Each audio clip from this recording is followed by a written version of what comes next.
défendons pour toutes et tous. Ça, je crois que c'est vraiment clair. Et d'ailleurs, notre première revendication, c'est que cette contre-réforme de l'assurance chômage, elle ne voit jamais le jour. Ça, vraiment, c'est hyper important. Parce qu'en plus, on vous le dit très clairement, elle ne va pas toucher là les intermittents du spectacle. Donc si jamais on vous le dit, sachez répondre que ça va toucher tout le monde sauf les intermittents et intermittentes. Bon, on sait que nous, d'ici 6 mois ou 1 an, on aura le droit à notre tour. Mais en tout cas, il y a clairement toujours de la part des gouvernements successifs une envie, une volonté de nous diviser. Et à ça, on a tout simplement un antidote très clair. S'unir, s'unir et encore s'unir. Donc vraiment, c'est un appel que je fais dans tous les lieux en France. Venez, il y a des liens avec un peu tout le monde. À Lille, par exemple, avec les étudiants et les étudiantes, avec les gilets jaunes, avec les sans-papiers, avec etc. etc. Donc n'hésitez pas à nous rejoindre. Je vais pas être très très long, mais je peux quand même vous dire encore 2-3 mots un peu généraux avant que Bertrand puisse parler de la situation amiénoise et de ce qu'il voudra dire aussi.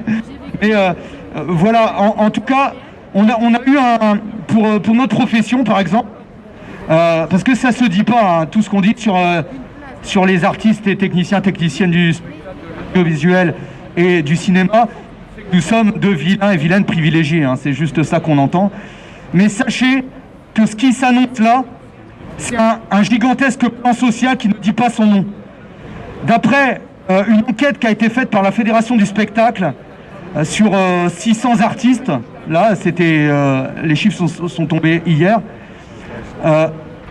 sur les 600, il y en a 5% qui vont renouveler leurs droits, qui vont obtenir le célèbre sésame des 507 heures qui ouvre droit à l'assurance chômage. 5%. Et dans les chiffres les plus optimistes qu'on a, c'est 20, allez, soyons sympas, peut-être 30%, c'est-à-dire il y a 70 à 80%, voire peut-être 95% de la profession sur le territoire français qui vont dégager. Et là, évidemment, comme on n'est pas dans une entreprise, c'est pas les vilains d'Auchan, de Carrefour, etc., qui dégraissent, ou d'aéroports de Paris, etc., eux, au moins, ils ont un nom. Là, c'est plus subtil, c'est plus discret, et c'est tout autant dégueulasse d'une profession entière qui est attaquée. Et, alors j'ai pas les chiffres en tête, mais cette contre-réforme, il faut la nommer comme ça, de l'assurance chômage, c'est des dizaines de milliers, des centaines de milliers de personnes qui vont voir, soit qui vont dégager, soit qui vont voir leur moyen de subsistance baisser de 300, 400, 500 euros et plus encore. Donc c'est vraiment un truc énorme. C'est peut-être la plus grande contre-réforme de l'assurance chômage de ces 10, 20, 30 dernières années, vraiment. Alors qu'elle passe très discrètement, je trouve.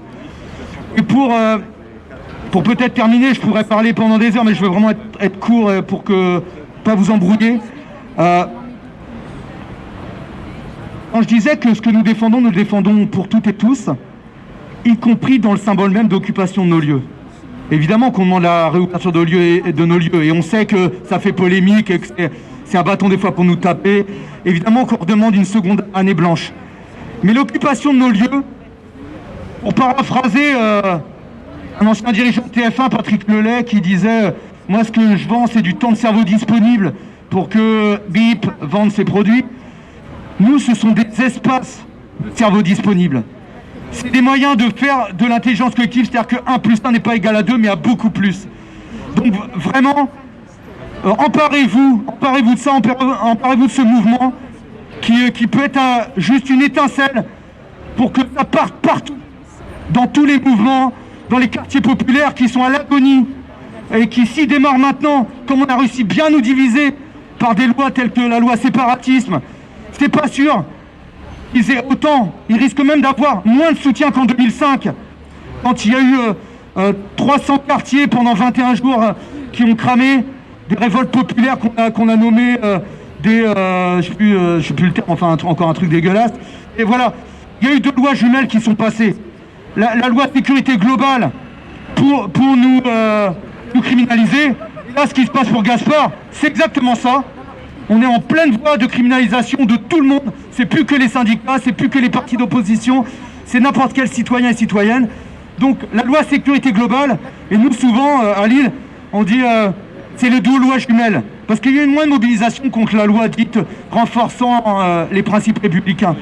Mais c'est tout simplement une loi pour pointer des boucs émissaires, les musulmans et musulmanes, ou considérés comme tels dans ce pays, qu'une autre manière, elles vont ensemble, qu'on ne se mobilise pas tout et tout ensemble. Donc, dernier mot, la solution, c'est l'unité tout azimut. Unité et encore unité. Merci.